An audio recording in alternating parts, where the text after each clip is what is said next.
Welcome back to Angelo's Tennis. And I want to talk about technique. And we're going to talk a lot about what technique really is. I haven't even really gotten into it on my channel. I've mostly just been bitching and critiquing people, which I'm going to continue to do in this video. Here's the thing about technique. This is going to be a video. This video is for advanced players.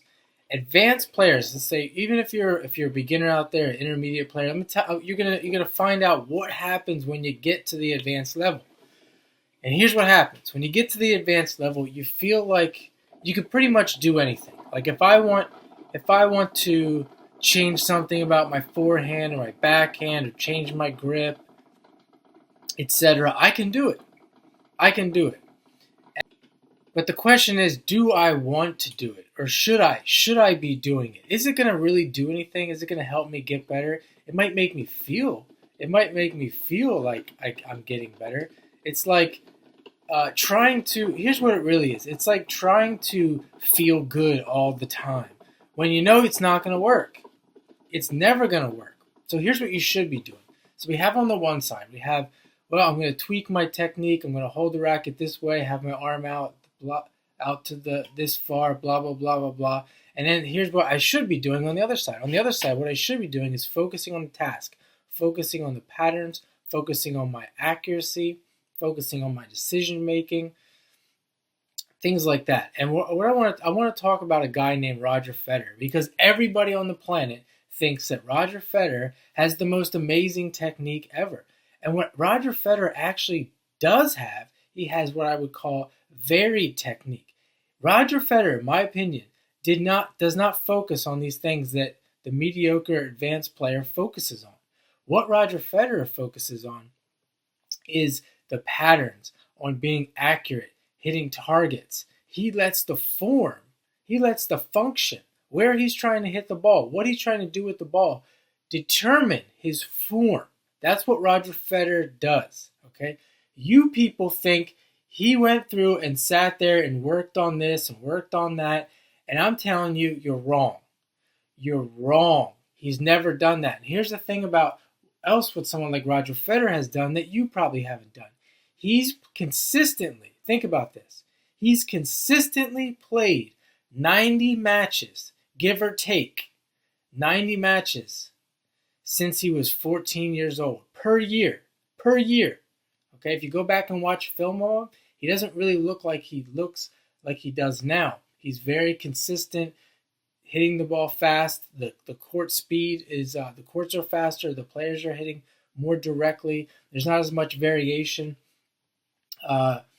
Plays more like maybe say an Agassi. Very simple game. And then slowly over time, over playing 90 matches a year, give or take, for a long period of time, 10 years, then we started to see this variation in his technique. And this is what we would call virtuosity. This is called virtuosity. This is what happens when you do that. And what people tend to do is they try to mimic virtuosity. They try to force it. Say this, I'm gonna do this with my hand and this with my arm, and I'm gonna get virtuosity by doing that. That's not what he did. That's what people are doing, and they're getting it wrong every day. It's never gonna work. This is working off of first principles. And the first principle is what I said. The function follows the form. Now, many people in tennis have heard this term, form follows function. Is it form follows function, or is it function follows form? It's form follows function. That's what it is forever and ever and ever. And that's where a lot of these problems in tennis come from. It's this either or. This chicken, is it the chicken? Did the chicken come first, or did the egg come first? It's form follows function. And again, the reason why you don't know that is because you never played 90 matches in a year. You never played 90 matches in a year, and you never played like the way I'm describing on my channel. Let's get into a couple examples of what I mean. Let's say you want to hit like Andre Rublev. You want to be more aggressive. You want to have more racket head speed. This is what I would start with. You come out on the court, you play your rally. Think about what you're trying to do. Okay, I want to hit like Andre Rublev. What does that mean? I want to hit fast. I want to be aggressive, And what's that going to mean on the court? It means you're going to hit deep in the court. So first thing you do, you come out and you hit through the court. You aim for the baseline. Aim for the baseline or past the baseline. I don't care if it goes in. That's the first thing you're going to do. And you're going to play the rally like that. See what I did there? I'm focusing on the task. I'm focusing on the task and how I already know that this has to happen for me to get what I want. I have to hit through the court. So I'm going to hit through the court. I'm going to hit through the baseline. I'm going to aim for the fence if I have to. That's the first thing. The second thing, what does this resemble? Well, it resembles a punch. In boxing, if you think in boxing, it resembles a jab, okay? It's like a jab. So that's the next thing I'm going to do. I'm going to put my mind, I'm going to play like that feels. Not like it looks. Play like it feels. I'm going to jab. I'm going to punch the other person. And I'm going to have that mindset. I'm going to go into it, and I'm going to play my forehand with that in mind, have my target, what I'm trying to do, and I'm going to jab the other person. That's going to speed up. That's going to automatically speed up my forehand. It's going to make my forehand hit like a jab. If it doesn't,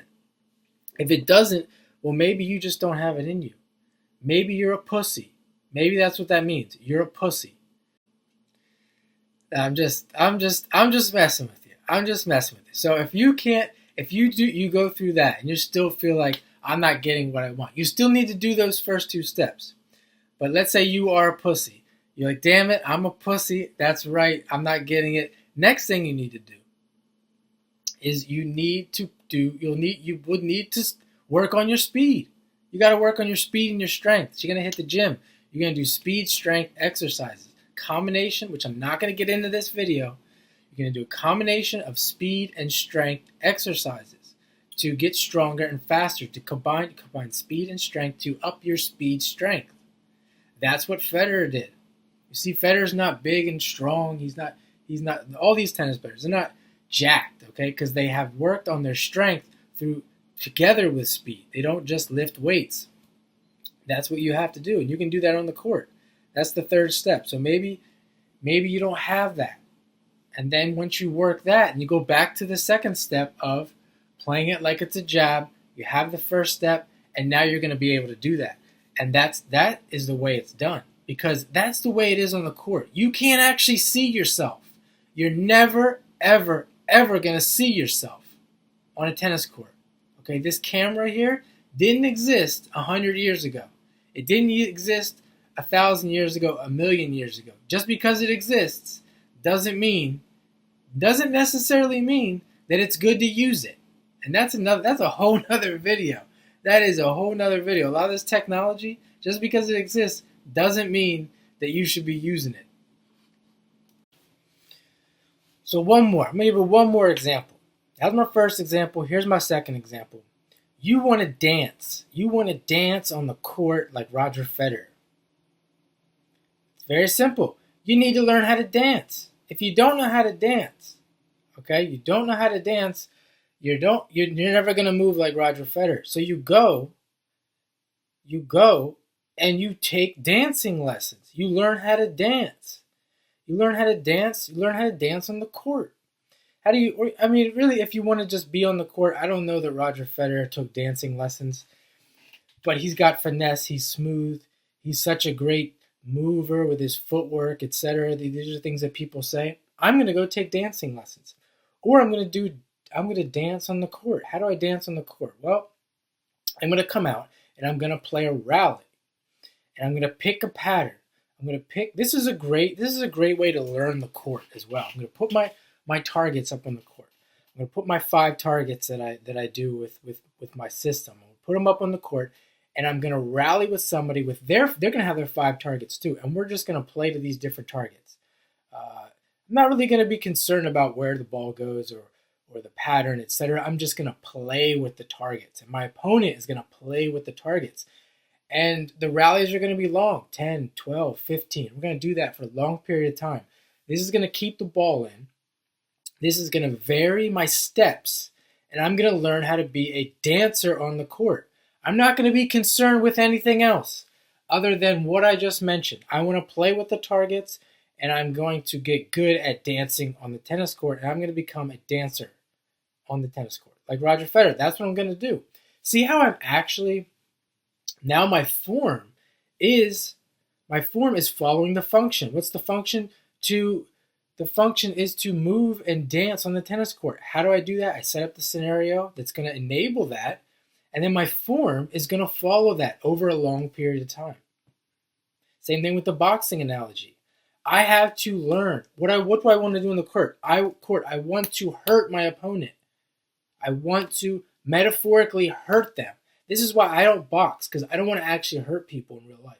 I don't want physical confrontation. I don't want to put my hands on people. I don't want violence. But on a tennis court, I have the mentality of I want to hurt you. And that mentality will enable me to play like that, to play like I want to, but also to be safe and not actually hurt other people. But that's the thing I think people have trouble with. They don't want to be dancers. They don't want to be boxers. That's how it's done. That's the only way it's going to happen. Roger Federer inside is a killer. Blanket statement. Blanket statement. He's a sniper. He's a killer. He's a ninja. But see, he has control over his animalistic monkey brain instincts. See, some of you people out there don't have control over that. This will also teach you that. You do some martial arts. That will teach you that. Some of you people don't have control over that, and you're afraid. You're actually, if you do this, you're afraid to release it because it could be dangerous. But it's going to teach you how to handle that. Now, I want to make my last point because I know I'm jumbled around here, but that's okay. I'm not looking to make, this isn't like 1, 2, 3, ABC. This is a lecture. If you can't get it, I don't really care. You're going to have to watch many more of these videos anyway. So the last thing I want to mention, coming back to this idea of Roger Federer playing 90 matches, this is the other thing. Most people don't have access. They don't have access to 90, give or take, 70, 80, 50, even 50 matches a year, quality matches. They don't have access to it. So this is another reason why I think people, they default to what they can control because they don't have control over this. They can't get the quality matches.